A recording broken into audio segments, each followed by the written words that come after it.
Oke, hai sahabat Kimol Kastal, kita ketemu lagi nih. Hari ini nih kita podcast keempat, kita kedatangan tamu istimewa dari Pusat Karantina Tumbuhan dan Keamanan Hayati Nabati, Pak Endang. Apa kabar Pak Endang? Baik, terima kasih Bu Maya. Dan juga nih kita ditemenin, kebetulan ada Pak Kostan. Pak Kostan nih sahabat Kimolkas mungkin baru lihat, kayak kemarin-kemarin kita podcastnya sama Pak Aris. Sekarang kita mungkin bakal ditemenin sama Pak Kostan. Pak Kostan ini kepala UPT baru nih di kita. Jadi ini perdana Bapak ikut podcast ya Pak ya. Iya Bu. Apa kabar Pak?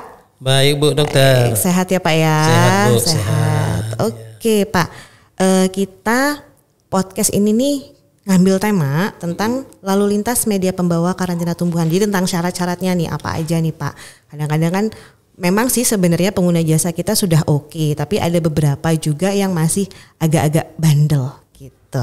Jadi di sini nih kita mau ngasih tahu ke pengguna jasa gimana sih yang bagus tuh seperti apa, yang sesuai dengan peraturan seperti apa. Karena kalau misalnya sampai enggak sesuai, nanti yang rugi kan pengguna jasa tersebut sendiri, ditolak atau bahkan ditahan, bahkan bisa jadi sampai dimusnahkan. Kan nanti rugi semua ya Pak ya, rugi biaya, rugi waktu dan rugi segala-galanya. Baik dari kita, baik dari pengguna jasanya maupun dari kita gitu. Oke, ini kalau membawa itu kan pasti sesuai dengan undang-undang kita yang terbaru, itu ada persyaratan-persyaratannya nih ya Pak Kostan, Pak Endang. Sebenarnya tuh apa aja sih persyaratannya ya Pak ya? Terus nanti ekspor ataupun antar area itu apa aja sih? Terus apa sih penyakit-penyakitnya gitu. Nah, jadi nanti ini kita ngebahasnya di situ ya Pak ya. Apalagi kita mau ekspor kan Pak, katanya di Ambon ini ada ekspor damar deh kalau nggak salah. Jadi yuk sahabat Kimolkas, kita ngobrol-ngobrol santai nih sama Pak Kostan dan Pak Endang. Oke ya Pak ya? Aman ya Pak ya? Aman. Mohon maaf tadi saya nyebutnya salah tadi Bu Maya. Enggak apa-apa. Aman. Aman Pak, aman. Santai Pak, santai. Oke nih, biar mengingatkan lagi nih Pak. Sebenarnya karantina itu apa? Kemudian karantina tumbuhan itu apa gitu? Ya, baik. Karantina tumbuhan sesuai dengan di Undang-Undang Dasar Undang-Undang 21 2019 tentang karantina hewan, ikan dan tumbuhan. Karantina itu ya satu sistem pencegahan masuk dan tersebarnya. Nah khusus untuk tumbuhan ya tentunya tersebarnya OPTK baik ke maupun di dalam wilayah negara Kesatuan Republik Indonesia itu Bu.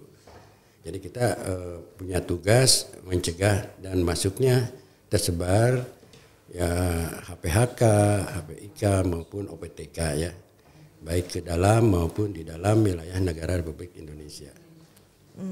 Gitu. Terus kira-kira komoditas tumbuhan itu apa aja sih Pak? Ya banyak yang masuk di dalam aturan itu ya semua tumbuhan ya, baik yang hidup ya termasuk bagian-bagiannya maupun produk tumbuhan. Produk tumbuhan itu tentunya baik yang sudah diolah maupun yang belum diolah ya, itu menjadi kewajiban daripada pemilik si media pembawa itu ya, yang termasuk dalam tumbuhan maupun produk tumbuhan melaporkan ke pejabat karantina untuk dilakukan pemeriksaan dalam pemenuhan persyaratan. Oke, Pak Kostan nih Pak, kalau di kita sendiri kira-kira di Ambon itu banyakan mana sih Pak? Apakah yang hidup atau yang produknya gitu Pak? Kalau yang hidup biasanya produknya itu seperti pala Bu ya, tanaman pala, udah itu damar, udah itu kalau yang sudah mati itu seperti arang kelapa itu biasanya itu yang sering dikeluarkan dari Maluku atau Ambon keluar daerah seperti Surabaya atau keluar negeri. Oke, berarti kalau vanili itu masuknya produk. Masih produk ya Pak ya. Banyak ini Pak sebenarnya. Vanili itu di bandara itu lumayan sih Pak. Cuman kayaknya mungkin karena ada bukan masalah sih. Sebenarnya kemarin itu kayak agak lama panennya, jadi akhirnya agak jauh jaraknya. Kalau tahun lalu sih sering banget gitu. Tahun lalu 2 tahun lalu sering sekali itu kalau vanili itu kan harga jualnya juga cukup lumayan tinggi ya Pak ya. Nah ini nih Pak, persyaratannya itu untuk antar area dan untuk ekspor impor, utamanya yang ekspor nih Pak, kira-kira apa?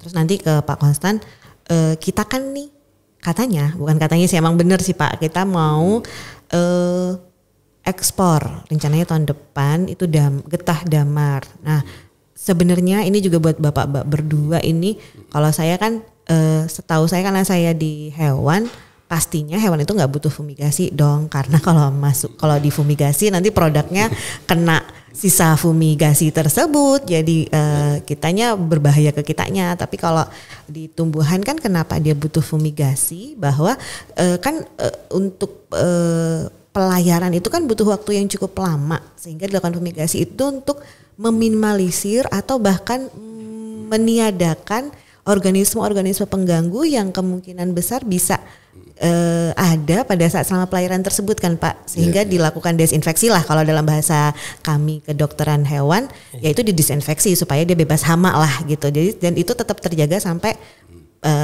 ke tempat tujuan, sehingga di sana masih bagus semua nih. Nah sedangkan di Ambon kan gak ada nih Pak. Nah PR juga nih, karena gak mungkin kita lakukan di sini, kan lumayan besar biayanya. Nah itu tuh Pak, apa aja persyaratannya, kemudian seberapa penting sih sebenarnya fumigasi ini dilakukan untuk lalu lintas ekspor ini. Coba silakan Pak Endang dulu. Ya baik Bu Dokter ya. Memang untuk persyaratan ekspor itu menjadi wajib disertai sertifikat kesehatan tumbuhan. Ya. Tetapi tentunya ketika akan ekspor juga harus memperhatikan persyaratan negara tujuan. Ya. Apakah negara tujuan itu mempersyaratkan nggak perlakuan ya untuk fumigasi tadi. Ya. Kalau tidak mempersyaratkan perlakuan fumigasi, sebenarnya tidak perlu difumigasi. Ya. Tetapi mengenai perlakuan ini juga ada juga harus dilakukan, misalnya ketika berdasarkan hasil pemeriksaan itu ketemu OPT ya, namanya kita OPT, kalau di istilah di tumbuhan kan OPT ya atau OPTK. Nah itu menjadi kewajiban juga harus diberi perlakuan mengenai fumigasi itu ya. Sebenarnya perlakuan itu tidak hanya fumigasi, bisa apa saja yang jelas secara prinsipnya bisa mematikan si OPTK tadi ya, atau dikenal nama penyakit lah kalau secara umumnya. Tapi untuk di tumbuhan itu memang istilahnya OPT atau OPTK. Nah, kalau memang sudah misalnya ada perlakuan sudah bisa dilakukan di sini, tetapi misalnya di sini tidak ada, sebenarnya itu bisa aja dibantu oleh pihak lain ya yang sudah kita tetapkan, misalnya di OPT terdekat misalnya kalau tidak ada di sini. Tetapi itu pun juga kita juga harus melihat bahwa perlakuan itu sebenarnya kan kewenangan petugas karantina. Sebenarnya kalau memang petugas sekarang ini pejabat karantina ya berdasarkan Undang-Undang 21 2019 itu bisa dilakukan di sini ya bisa dilakukan, tetapi tentunya kan harus mengetahui teknis mengenai perlakuannya, ada peralatan dan sarananya di UPT itu bisa dilakukan oleh pejabat karantina. Nah, tapi kalau memang belum ada misalnya mengenai peralatan dan bahan untuk sebagai obat daripada perlakuan itu ya untuk digunakan, ya itu bisa minta bantuan kepada pihak lain yang kita tetapkan di badan karantina dari UPT terdekat, misalnya dari Makassar gitu ya. Itu bisa dikomunikasikan dengan Makassar supaya pihak lain yang sudah ditetapkan itu dapat melakukan fumigasi di sini ya. Ketika misalnya komoditas yang akan diekspor itu akan ekspor ke negara yang mempersyaratkan perlakuannya. Gitu. Nah, untuk yang itu untuk ekspornya, untuk antar area menjadi kewajiban ketika misalnya komoditas itu ya yang termasuk tumbuhan atau produk tumbuhan akan dilalu lintaskan misalnya keluar ke daerah lain ya dari Ambon, itu menjadi kewajiban harus disertai sertifikat kesehatan tumbuhan antar area. Jadi nanti harus dilaporkan kepada pejabat karantina di UPT kelas 1 Ambon ini untuk dilakukan pemeriksaan. Setelah dilakukan pemeriksaan nanti akan diterbitkan nanti sertifikat kesehatan tumbuhan untuk yang antar area. Mungkin demikian Bu Dokter. Terima kasih. Oke Pak, siap. Berarti untuk ekspor itu tuh tetap kembali tergantung negara tujuan ya, mau hewan maupun tumbuhan tergantung negara tujuan apa saja yang menjadi persyaratannya, termasuk dalam hal perlakuan tersebut. Apakah perlu dilakukan, apakah tidak, dan kemudian setelah pemeriksaan fisik dan laboratorium dilihat lagi ya Pak ya. Kalau memang di laboratoriumnya memang ternyata harus nih, perlu nih, ya udah dilakukan perlakuan. Tapi kalau tidak ya tidak ya Pak ya, tergantung gitu. Nah ini Pak, ke Pak Konstan nih, ada rencana dari sini akan ekspor untuk getah damar. Kira-kira gimana nih Pak? Dari kita sendiri selama ini memang sudah pernah sih Pak, sudah pernah memang melakukan ekspor itu tujuannya ke India dengan ke Bangladesh. Bagus. Nah itu memang tujuannya seperti itu. Tapi memang secara PEB memang sudah dikeluarkan dari sini. Tapi memang waktu dulu memang menggunakan kontainer yang 20 feet, belum 40 feet, sehingga harus restuffing kontainer di Surabaya karena perubahan dari kontainer lokal ke kontainer untuk memenuhi kebutuhan ekspor gitu. Nah, gini ya, ini nih Pak, nih apakah butuh fumigasi Pak kalau untuk ini getah damar gitu Pak? Ya. Kalau untuk ke sana ya Pak ya, ke India atau Bangladesh ya Pak ya. Ya, sesuai dengan persyaratan negara tujuan mungkin India mungkin membutuhkan sertifikat itu fumigasi. Jadi kita harus memfumigasi kalau kita mau ingin langsung direct dari Ambon ke Bangladesh sama ke India, kita harus ada Bu di sini Bu Dokter pihak ketiga untuk melaksanakan fumigasinya. Kalaupun belum ada ya ini harus kita usahakan, tugas kita bagaimana supaya pihak ketiga auditor fumigasi untuk pelaksanaan fumigasi ada di Ambon. Nah, kalau mereka mungkin hitung-hitungan dari segi kos biaya, kalau mereka mungkin mendirikan perusahaan fumigasi di Ambon, sedangkan kegiatan frekuensi kegiatan di Ambon belum memenuhi standar mereka, mungkin mereka merasa rugi kalau mereka mendirikan perusahaan fumigasi di Ambon. Mereka harus mengurusi izin-izinnya, NPWP, izin-izin bangunan, izin-izin kompetensi personilnya, semua izin-izin harus mereka penuhi. Mungkin kalau mungkin 1 bulan 1 kali kegiatan atau 1 bulan itu 2 bulan 1 kali, mereka merasa rugi. Jadi mereka ini merupakan tantangan bagi stasiun karantina pertanian kelas 1 Ambon untuk mendatangkan gimana supaya pihak ketiga perlakuan fumigasi ada di Ambon. Nah, kalaupun tidak ada, nah ini apakah kita harus mengusahakan UPT terdekat seperti di Makassar, mungkin ada Bu Dokter ya di sana pihak ketiga, apakah jika ada nanti di Ambon untuk melaksanakan ekspor direct dia langsung, nanti bisa kita undang mereka. Nah, kalau nanti mereka sudah selesai melakukan baru pulang kembali. Jadi ini Ambon merupakan suatu wilayah lahanan mereka untuk pelaksanaan fumigasi jika ada ekspor direct yang langsung dari Ambon ke Bangladesh sama ke India tadi. Nah, kalaupun tidak ada, nah gimana usaha kita? Mungkin rencana kita pertama mungkin kita harus melaksanakan pelatihan ya Pak. Pelatihan, ya, Pak ya. Ya geriaan mungkin kita undang dari pusat karantina tumbuhan untuk melaksanakan pelatihan geriaan sehingga teman-teman daripada karantina tumbuhan mempunyai kompetensi untuk melakukan pengawasan, untuk melakukan pelaksanaan fumigasi di Ambon. Dengan pertama mungkin kita menganggarkan biaya atau dana untuk pembelian alat, bahan-bahan untuk perlakuan fumigasi, dan kita memakai mungkin 001 Pak Endang ya, sebagai dari karantina registrasi ya, ID badan karantina untuk pelaksanaan fumigasi itu sudah diakui oleh seluruh dunia. Badan karantina pertanian ID 001 Bu.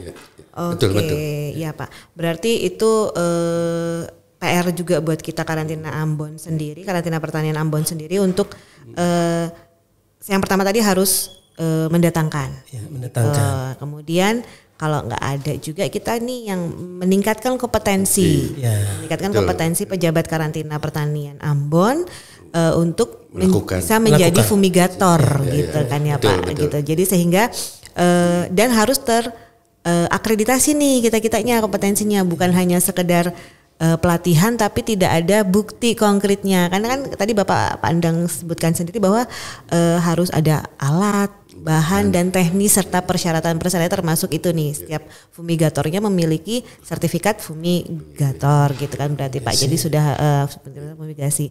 Nah, berarti itu kita bisa pakai pihak ketiga ya Pak ya, untuk menjadi pelatih, misalnya untuk menjadi yang memberikan pelatihan tentang fumigasi ini kan ya Pak ya ke kita. PR juga nih berarti nanti buat. Sebenarnya tindakan karantina itu kan termasuk perlakuan. Ya. Itu sebenarnya kan kewenangan pejabat karantina. Ya. Sebenarnya pejabat karantina itu sudah bisa tuh melakukan perlakuan. Itu tadi memang kalau mau melakukan fumigasi ya harus mengetahui teknis mengenai pelaksanaan fumigasi. Kemudian didukung dengan sarana dan peralatan yang ada di UPT ya. Kalau misalnya tidak ada pihak lain, ya baik misalnya di UPT Ambon sendiri ataupun misalnya UPT terdekat pun kayaknya nih kalau misalnya hanya jarang gitu kan, dia pun dari Makassar ke sini mungkin jauh ya hitung-hitungan kos. Jadi dia pun tidak bisa misalnya ya mau tidak mau nih UPT Ambon nanti harus memang bisa melakukan karena itu memang sudah merupakan kewajiban kewenangan karantina ya Pak ya.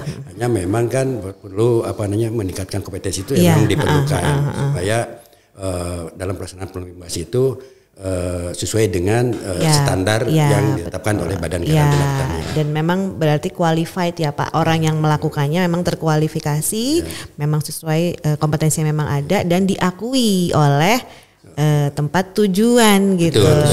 Sehingga nantinya nggak percuma gitu kan. Dan itu izin nih Pak, kalau perlakuan seperti itu berarti kan nanti tetap kita kembalikan untuk PNBP-nya ke pengguna jasa. Kok karantina atau ke pengguna jasa nih Pak? Jadi gini, kalau misalnya yang melaksanakan pejabat karantina, nanti pejabat karantina dapat menarik PNBP-nya. Oh gitu, siap. Tapi semua biaya pelaksanaan maupun apa yang menjadi tanggung jawab itu, tanggung jawab dalam pelaksanaan perlakuan itu menjadi tanggung jawab si pengguna jasa. Nah justru kalau ketika yang kita melakukan ya pejabat karantina kita mendapatkan PNBP-nya. Oh berarti bisa kita tarik PNBP sesuai dengan PNBP yang berlaku yang diatur dalam peraturan pemerintah yang terbaru ya Pak 17 kalau nggak salah ya. Bukan. Peraturan pemerintah kalau untuk PNBP itu nomor 35 ya yang 2016 yang terbaru. Tapi memang dalam waktu dekat juga nih PP mau diperbaiki mau ada direvisi. Iya, mau diperbaiki ya Pak ya. Nanti menunggu nanti. Iya, kita lihat gimana ya Pak ya. Berarti nanti kalaupun misalnya dia dengan pihak ketiga, berarti tetap kita kan nggak mungkin narik PNBP karena pihak ketiga yang melakukannya. Berarti pihak ketiga nanti langsung dengan si pengguna jasanya ya Pak ya. Jadi kita hanya ibarat kata fasilitasi saja. Ini pengguna jasanya ini pihak ketiganya ini kita mengawasi ke pejabat karantina nanti harus melakukan pengawasan. Jadi nanti itu urusannya antara pengguna jasa sama pihak ketiga. Kalau menggunakan pihak ketiga kita hanya mengawasi saja sehingga nanti di sertifikat itu di fitosanitarinya ya Pak ya. Jadi kita memang dia sudah difumigasi dan kita menyaksikan oleh si pihak ketiga, tetapi pihak ketiga itu yang sudah diregistrasi oleh Badan Karantina Pertanian dan juga diakui gitu ya Pak ya. Jangan sampai kita pakai tapi tidak diakui. Nanti dipertanyakan lagi sampai sana balik lagi. Malah gitu nanti barangnya nanti ditolak. Iya, nanti balik lagi deh gitu. Apalagi kalau nggak difumigasi ya Pak ya. Kalau memang dibutuhkan fumigasi tidak dilakukan fumigasi. Harus. Jadi kalau ketika dipersyaratkan negara tujuan harus diberi perlakuan ya harus diberi perlakuan. Iya. Tiba-tiba bilang nggak usah nggak perlu gitu. Boleh bisa dong pejabat karantinanya. Saya nggak mau tanda tangan sertifikat bisa ya Pak kita ngomong kayak gitu. Maksudnya karena permintaan negara tujuan kan mintanya harus ada perlakuannya entah fumigasi entah apa gitu misalnya ya Pak ya. Terus tiba-tiba nih si pengguna jasa atau misalnya yang mau ekspor ini udah nggak usah tanda tangan sertifikat karantina aja ntar saya nanggung. Boleh dong Pak kami sebagai pejabat karantina nggak mau saya nggak akan sertifikasi ini karena permintaan negara tujuan adalah harus dilakukan perlakuan apapun itu perlakuannya sehingga kalau tidak mau ya kami tidak akan terbitkan sertifikat. Jadi kalau mau jalan-jalan aja tiba-tiba terbalik ya bukan salah karantina ya. Betul. Kalau kayak gitu berarti kan pusat juga mengetahui ya Pak ya bahwa memang itu kan kalau ekspor pastinya kita UPT asal, UPT di tempat asal di daerah, UPT KP karantina pasti akan akan menanyakan ke pusat ini seperti apa pasti ada kan karena nggak mungkin kita ekspor tanpa kita kasih tahu ke pusat juga kan Pak gitu. Jadi pastinya kan seperti kalaupun ada permasalahannya pasti akan kita obrolkan ke pusat apapun itu gitu kan ya Pak ya. Ya malahan kalau misalnya ada komunitas yang ditolak dari negara tujuan, itu NNC-nya itu ke pusat, bukan ke UPT. Bukan ke UPT. Nah nanti kita akan menelusur tuh siapa yang memberikan PC nih, gitu kan? Kalau ini ternyata nih PC-nya yang menerbitkan SKP Ambon. Misalnya gitu ya Pak nanti ya. Dari pusat akan turun nih ke Ambon nih. Kenapa kok terjadi begini? Iya, alasannya apa nih gitu? Apa yang nggak sesuai nih atau apa gitu atau kitanya benar sesuai ternyata dalam perjalanannya ada yang terkontaminasi misalnya. Karena mungkin kan namanya pakai laut ya Pak ya, nggak kayak udara. Hari ini besok atau 2-3 hari nyampe pasti nyampe walaupun beda jam. Kalau laut kan 30 hari bisa jadi di laut terjadi apa-apa. Panjang waktunya, jadi 31 hari, 32 hari nambah kan gitu. Makanya memang ini sangat penting ya terkait dengan dokumentasi ya, dokumentasi terkait dengan pelaksanaan tindakan karantina karena nanti memang perlunya ada ketertelusuran. Ketertelusuran ini juga sudah diatur tuh di dalam Undang-Undang 21 2019. Iya Pak. Itu perlu nih semua kegiatan operasional perkarantinaan ya baik itu tumbuhan maupun hewan harus terdokumentasi dengan baik. Nanti dengan adanya dokumentasi yang baik ini itu menjadi sangat penting terkait dalam ketertelusuran ya. Ketika misalnya terjadi tadi ketidaksesuaian itu, di mana nih ketidaksesuaiannya terjadi, kita akan menelusur. Nah, ketelusuran itu tentunya kan dengan melihat daripada dokumen yang diterbitkan oleh UPT tersebut ya terkait dengan pelayanan berkaitan dengan pelaksanaan operasional karantina tumbuhan ataupun hewan ya. Oh, iya. Baik. Oke nih. Berarti kan kalau konsekuensinya nih Pak, kalau misalnya nih saya ngebawa tapi nggak ngelapor, itu apa sih Pak konsekuensinya nih? Wah jelas itu nanti kena tindak pidana. Ya kalau melapor itu sudah diatur dalam undang-undang akan dikenakan tindak pidana tuh. Kalau impor tuh malah kalau tidak disertai atau namanya tidak melapor ya, dikenakan tindak pidananya sampai 10 tahun tuh. Dan dendanya banyak ya Pak ya? 10 miliar. Kalau tidak melapor ya. Untuk yang itu sangat besar dan itu yang memang perlu dipahami oleh masyarakat ya ketika melalui lintaskan media pembawa. Ya ketika misalnya akan memasukkan ya harus wajib melapor. Kalau tidak melapor itu akan tindak pidana yang sudah diatur nanti di dalam undang-undang tersebut. Ya sangat besar itu pidananya ya. Kalau untuk impor itu maksimal 10 tahun paling lama, kemudian denda paling banyak 10 miliar. Nah, untuk ekspor pun ada aturannya tindak pidana. Ya, untuk antar area pun ada aturan tindak pidananya. Ya sudah diatur dalam undang-undang yang harus dipatuhi oleh masyarakat ya, khususnya yang melalui lintaskan media pembawa. Demikian. Ya. Pak Kosan nih, Pak Kosan kan memang baru sebulan ya Pak ya? Ya, baru sebulan. Kurang lebih ya Pak ya, Ambon, kurang lebih sebulan. Ini ada nggak sih Pak dalam waktu Bapak sebulan ini ada nggak sih pengguna jasa yang nggak patuh ya Pak ya, kalau kayak gitu kan nggak patuh dan nggak lapor karantina, ada nggak Pak? Ada Bu. Oh, ada baru ya, datang Pak, kemarin sama saya itu menyampaikan ada bawa kedelai itu sekitar 187,5 ton dari Surabaya tanpa ngelapor. Nah sudah hampir 2,5 bulan, hampir 3 bulan baru mereka lapor dan sedangkan barangnya itu sudah disebar sama masyarakat. Katanya itu bantuan bibit dari pemerintah tapi dokumennya nggak ada. Tidak ada. Berarti setelah kemarin 2,5 bulan baru bawa dokumen. Nah barangnya sudah disebar. Nah mau minta buat pelepasan KT9, pelepasan dari karantina Ambon. Kita bilang mana ada apanya barangnya, bukti fisik kita untuk mencocokkan dokumen dengan fisik barang. Ternyata barangnya sudah disebar, sudah dibagi sama masyarakat. Jadi gimana kita mau mencocokkan administrasi dengan fisik barang yang datang? Nah, jadi kita tidak bisa mengeluarkannya.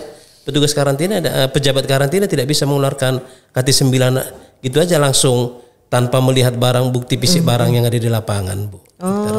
Gitu ya Pak ya. Ini berarti sebenarnya masih ada beberapa masyarakat Indonesia sebagai pengguna jasa kita yang masih belum paham. Mungkin mereka sudah tahu, tetapi mereka belum sepenuhnya mengerti tentang persyaratan-persyaratan itu. Jadi PR nih juga buat pusat maupun kami yang ada di daerah gitu untuk melakukan sosialisasi terkait dengan persyaratan-persyaratan tersebut. Karena kan kalau seingat saya nih Pak, kalau namanya bibit atau benih kan harus ada dari BPSB, harus ada macam-macam nih.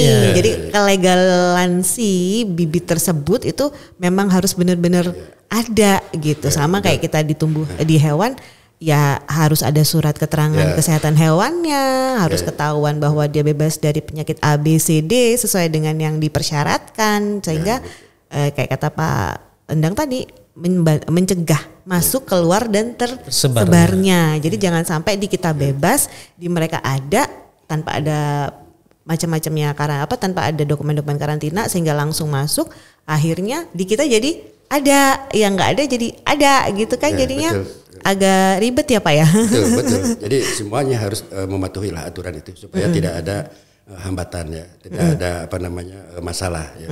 Dan juga kita mengharapkan pada masyarakat ikut mendukung lah kan terkait dengan penyebaran penyakitnya tadi ya Pak ya, hama penyakit dan organisme kita pengganggu. Kita kan tidak mau juga kena kan. Iya betul demikian Pak. Bu. Karena kan nanti jatuhnya ekonomi masyarakat juga ya Pak gitu ya. Karena kan produk pertanian, perkebunan dan kehutanan kan masyarakat sendiri yang melakukan. Nah ini nih Pak Kos. Berarti jadi PR kita nih Pak ya untuk di Ambon sendiri nih, gimana caranya buat masyarakat di Ambon nih, minimal Ambon dulu lah Pak ya gitu. Nanti baru kita ke pulau-pulau lain yang ada di Provinsi Maluku untuk memahami dan mengerti gitu apa itu karantina dan apa itu persyaratan-persyaratannya, sehingga kami pastinya pejabat karantina pasti selalu membantu ya Pak ya.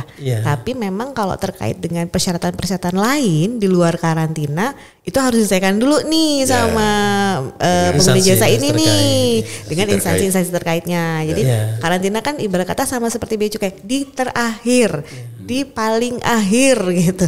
Jadi semua persyaratan udah oke, baru nih kita bisa masuk ya nggak Pak? Iya, betul ya Pak ya. Jadi ya berarti kita juga PR juga buat koordinasi dengan instansi-instansi terkait juga di daerah maupun jadi memang perlu ada koordinasi kerjasama dengan instansi lain ketika media pembawa itu misalnya terkena aturan-aturan dari instansi terkait itu, betul, itu harus dipenuhi juga. Oh iya betul ya Pak, kayak yang di PKSDA dan segala macamnya Pak ya, kayak dilindungi. Ini PR kita nih Pak nih yang di Ambon nih Pak. PR kita nih. PR kita nih. Nanti kita lihat nih. Harus nih Pak Kostan nih sebagai pejabat baru di Ambon ya harus selalu berkomunikasi nih Pak ya, koordinasi Pak dengan instansi terkait yang ada di wilayah Ambon. Iya, PR nih Pak nih. Nanti tahun depan nih Pak nih kita pacu nih, kita lihat-lihat lagi ya Pak ya. Iya Bu, tahun depan kita mulai bergerak terus ini Bu. Iya betul nih Pak nih kita juga. Tetap koordinasi dan sinergitas dengan instansi terkait di Ambon dan Maluku Bu. Benar Pak, benar kata Bapak kan nanti kami nih yang humas nih berusaha untuk membantu Bapak untuk sosialisasikan gitu. Bagus itu. Semangat. Iya benar. Terima kasih nih Pak Kostan, Pak Endang nih Pak Kostan nih bentar lagi mau ke Surabaya ya Pak ya. Rencana, mau ada kegiatan ke Surabaya karena mengurus masalah lalu lintas juga nih Pak. Kalau Pak Kostan ke Surabaya, saya nanti besok kembali ke Jakarta. Cuman beberapa hari lagi. Ke Surabaya. Bukan, maksudnya saya kembali besok ke Jakarta. Kemudian per 1 Januari 2023 saya masuk Purna Bakti. Iya berarti. Terima kasih nih sudah bisa ke Ambon nih di akhir-akhir tugas saya. Iya nih. Jadi di akhir masa tugas Bapak jalan-jalan ke daerah timur Indonesia yang ya nanti kita bisa lihat-lihat ya Pak ya. Terima kasih nih Bapak. Terima kasih ada cerita nih Bapak. Nanti kita kasih linknya deh Pak. Kita kasih linknya. Ini menjadi kenangan lah bagi saya. Iya Bapak. Berarti tapi Bapak kasih udah pernah ya Pak ya sebelumnya? Pertama tahun 2019. Oh 2019. Waktu gempa. Ya. Pulang dari sini seminggu kemudian gempa. Untung Bapak udah nggak di sini ya Pak ya. Kita udah di shaker gempa 2 tahun jadi udah biasa gitu dengan gempa gitu. Mudah-mudahan nggak ada gempa lagi lah. Amin. Masih ada Pak, tapi nggak kayak kemarin. Tiap saat gitu continue gitu, sehari bisa 3 kali kayak makan obat. Ada gempa tapi tetap kita aman. Iya aman, masih aman. Aman Pak, aman. Bangunannya kokoh kok Pak baru. Mudah-mudahan kokoh ya. Pak dijaga Pak biar jangan sampai kenapa-kenapa. Kita masih ada kan Pak ya. Iya. Mudah-mudahan. Oke, siap. Terima kasih nih Pak Kostan, terima kasih Pak Endang, Pak Kostan, selamat sampai di Surabaya. Terus Pak Endang juga Besok kembali ke Jakarta. Selamat bertugas kembali di masa-masa terakhir nih Pak, beberapa hari lagi memasuki gitu, masuki masa pensiun. Tetap jangan sungkan-sungkan ya Pak ya, jangan segan-segan membantu kami yang masih muda-muda ini, yang masih meneruskan perjuangan Bapak ini gitu. Jadi kalau kami hubungi via WA jangan nggak dibalas ya Pak. Saya open. Nanti kita kalau ke Bogor bisa ketemuan ya Pak. Siap membantu. Siap. Tetap semangat walaupun sudah pensiun. Iya betul Pak, betul itu yang penting gitu.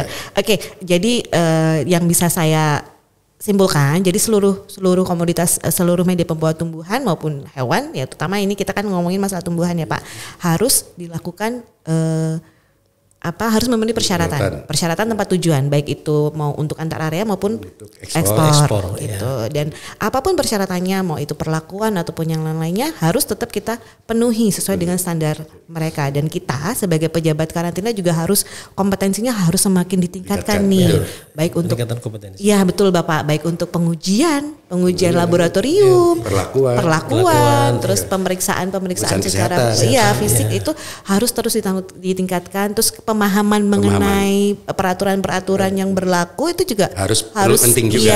Iya Pak ya. Dan kita juga harus tahu, selalu menjalin kerjasama. Jadi ada Pak Konstan juga nih yang memacu kami nih, Humas lah. Selalu dicari nih, kalau enggak gitu pasti itu Pak Konstan. Ya dari pusat juga sangat senang nih kalau ada begini ya.